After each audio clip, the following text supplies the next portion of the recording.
Hello, my friends. Today I didn't feel like talking to the camera. These are days when my mind is busy, when life feels full, and when the kindest thing I can do for myself is simply to paint.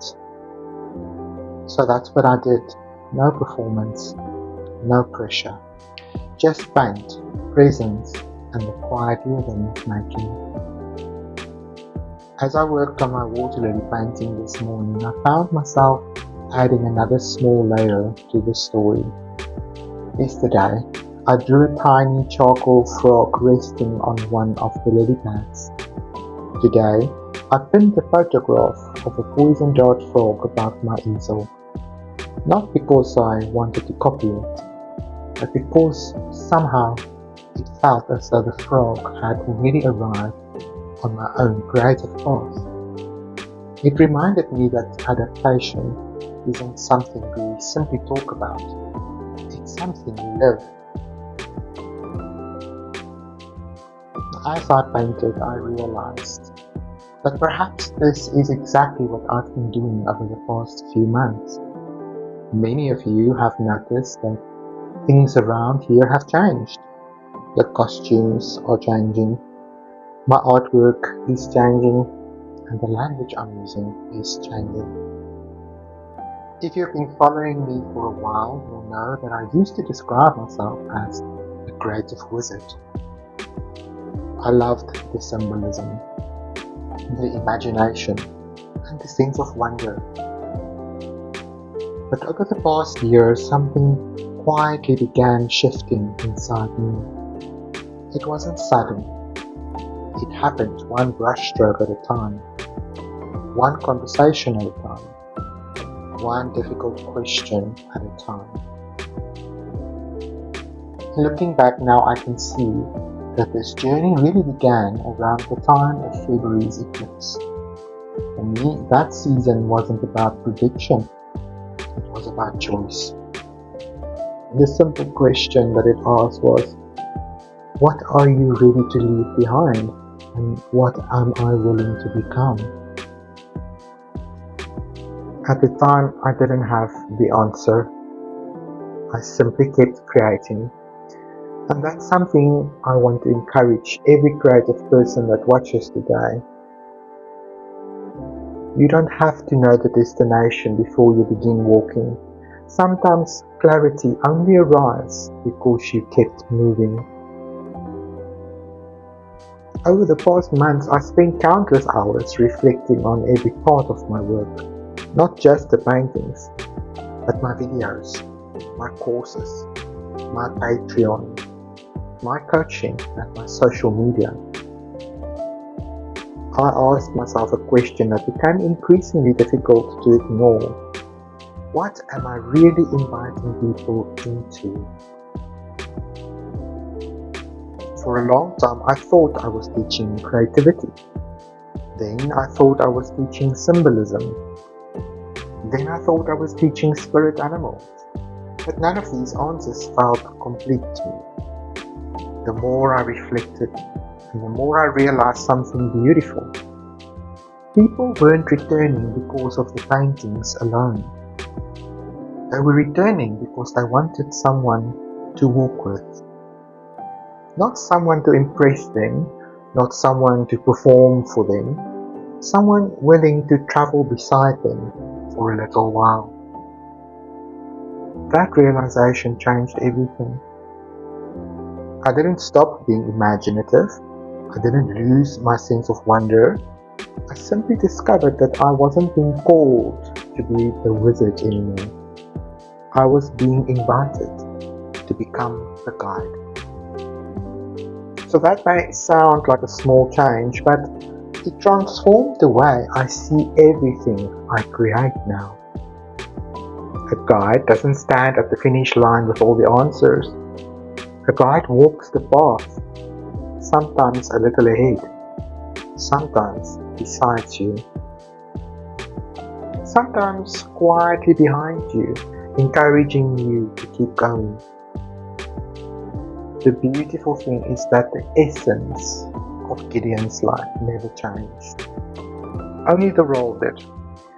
And that is true for so many seasons of life, isn't it? Sometimes we mistake transformation for becoming someone else, when often transformation is simply remembering who you've been all along. The costume became part of that journey too. It's amazing how putting on different clothes can awaken different parts of ourselves. When I laid down the robes of the wizard, so to speak, and stepped into the clothes of a pilgrim, something unexpected happened. I stood differently. I spoke differently. I painted differently. The clothes didn't change me. They reminded me. They reminded me to walk with humility, to remain curious, keep listening, to leave room for mystery. That's why our portal journey has become so important to me. It is no longer just a series of daily affirmations. It became a creative pilgrimage, a way of paying attention, a practice of noticing meaningful encounters along the path. Not because every feather is a message, not because every coincidence has a hidden meaning, but because every now and then life invites us to pause long enough to notice something we might otherwise have missed. This week, that invitation arrived through zebra.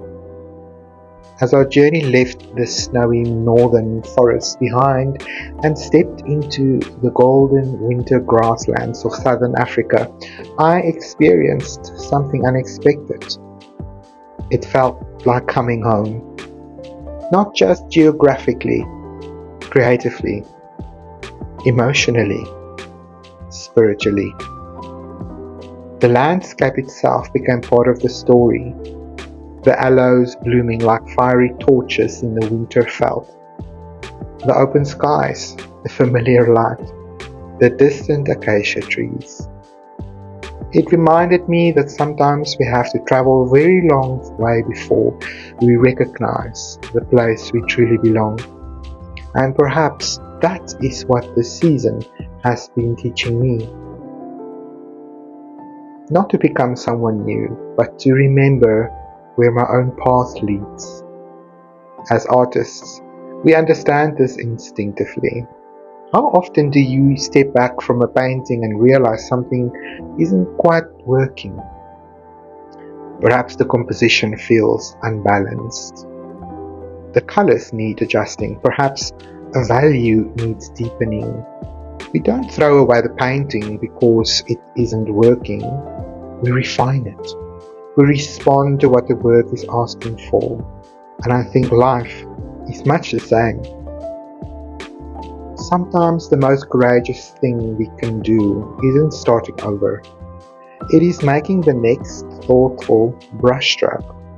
Looking back, I can see that last winter was about surrender, about growing roots, about facing shadows I could no longer ignore. This winter feels different. This winter has allowed me to look back and to see what quietly grew because I stayed with the process. Growth rarely announces itself.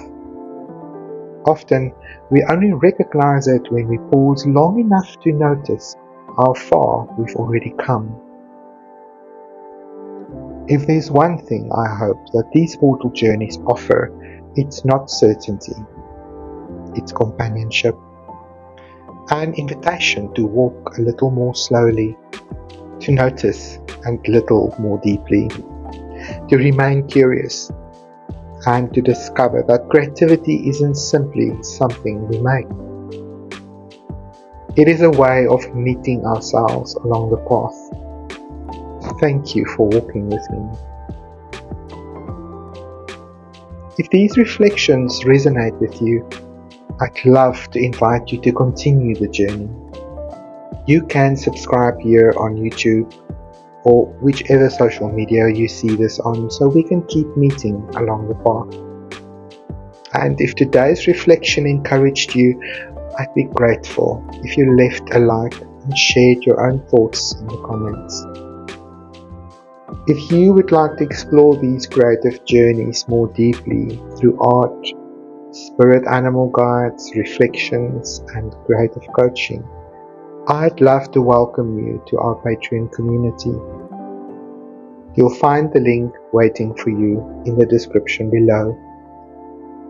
So until next time, keep walking, keep creating, and leave the room for the next encounter on the path. I will see you there. Hamba Gashle.